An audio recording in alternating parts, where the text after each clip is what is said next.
Real Madrid's Copa del Rey clash against Barcelona was extremely topsy-turvy, with momentum constantly swinging back and forth between the two teams. To start, no one had the upper hand, as both sides were feeling each other out and trying to understand the tactical outlook of the game. Real Madrid had lined up in a 4-3-3 formation and were clearly seeking to be the reactive ones, defending in a narrow 4-1-4-1 shape. Around the 5-minute mark, Madrid got their first real moment in possession, and FC Barcelona were caught unawares. As Barcelona labored to organize themselves, Benzema drifted to the left and broke the lines. He then released Vinicius, who sized up his defender and played a delicious cross into the box. Benzema got onto the end of it and served up a tap-in for Lucas Vazquez.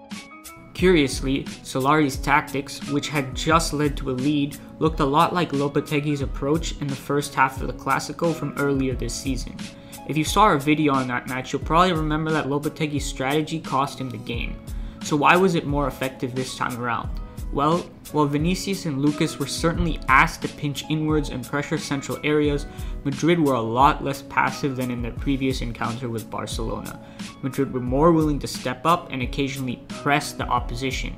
The use of selective pressing meant that Real's scheme shifted a lot. Sometimes Vinicius, Benzema, and Lucas were the trio matching up man-to-man against Piqué, Busquets, and Lenglet, and other times Modric would step up onto Lenglet to create a wing-oriented 4-4-2 press. The lack of a defined pressing structure would eventually make applying consistent pressure difficult, but the players were sharp enough to make it work for 30 minutes.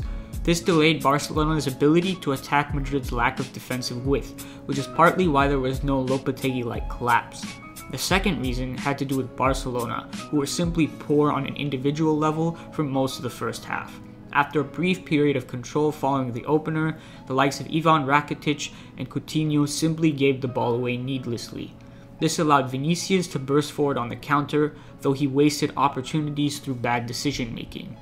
The combination of the goal, Madrid's selective pressing, Barcelona's poor play, and Vinicius and Lucas' defensive work in central areas slowly increased the confidence of Solari's men.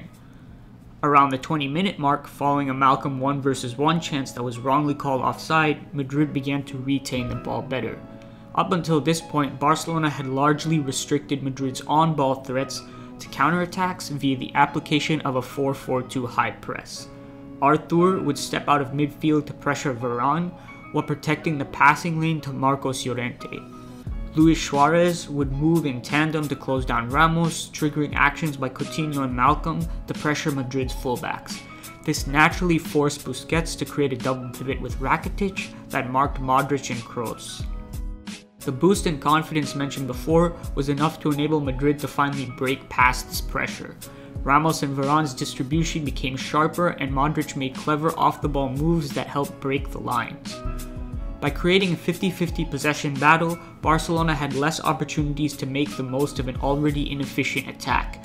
There were a few occasions where they made headway down the wings, but every time Malcolm or Coutinho tried to turn inside and combine with Suarez, Llorente was there to cut out the danger.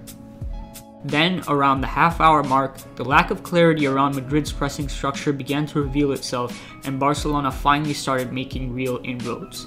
The home side's passing became quicker and followed a side-to-side pattern, exploiting Vinicius' narrow positioning. This allowed Nelson Semedo to get on the ball in time and space and feed passes to Malcolm to attack Marcelo 1-versus-1. From this approach, Barcelona won a set piece that led to a strike off the bar before Malcolm set up Suarez for a shot on target. The halftime whistle was a welcome development for Real Madrid, as it cut Barcelona's growing momentum and created a new settling-in period at the start of the second half.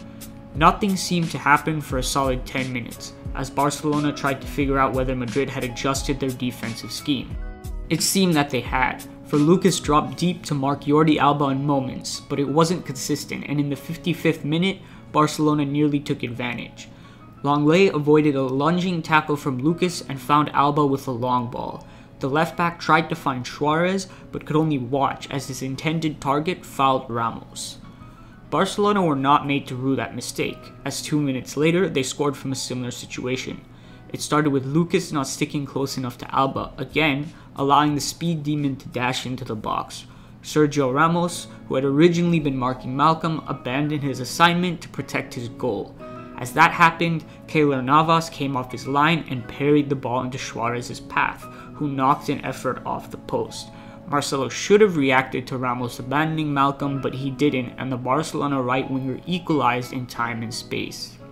Barcelona looked to be in the ascendancy immediately after the goal, as they easily carved through Madrid's deteriorating midfield compactness, but a flurry of substitutions soon cut the flow of the game. The injured Llorente went off for Casemiro, Vinicius left the field for Gareth Bale, and Lionel Messi and Arturo Vidal came on for Coutinho and Rakitic respectively. At first, it looked like Barcelona would continue to get better. Artur, Messi, and Busquets showed off some nice turns and touches, and Barcelona strung together spells of possession. Furthermore, Casemiro was completely suspect in possession, giving the ball away cheaply when put under the slightest pressure. But the introduction of Messi, who had pushed Malcolm to the left, eliminated the Semedo-Malcolm dynamic that had been so threatening. Messi could have theoretically provided as much of a problem for Marcelo as Malcolm did, but Messi prefers to play in central areas. Valverde could have adapted to Messi's stylistic differences by trying a 4-4-2 that kept Malcolm on the right, with possibly Carles Alenya playing on the left, but he didn't, effectively neutering his team's own attack. With Messi playing centrally, there was no way to exploit Bale's defensive positioning, which alternated between a narrow and wide stance. It's also worth mentioning that Barcelona's avenue down their left wing had closed, as Lucas had started to consistently drop deeper after Madrid conceded the goal.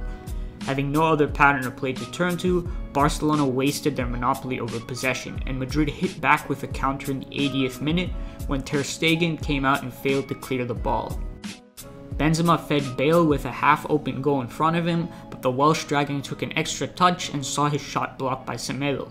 The chance seemed to rejuvenate Madrid a little, who surged forward and held on to possession for the remainder of the game.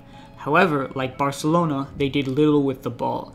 In Madrid's case, this was due to the departure of Vinicius, who is the engine of Solari's individualistic offense. Without him, Madrid lacked creative ways to break down Barcelona's defense and had to resort to crossing, which provided one half chance for Toni Kroos. Soon after, the final whistle blew and the game ended 1-1. Neither team played all that well, only approaching their potential for brief periods of the match. For that reason, neither side will feel particularly aggrieved by what was ultimately a fair result. Thanks for watching this week's School of Real Madrid video. If you like our work, please consider supporting us through our Patreon, and be sure to follow us on all our social media channels.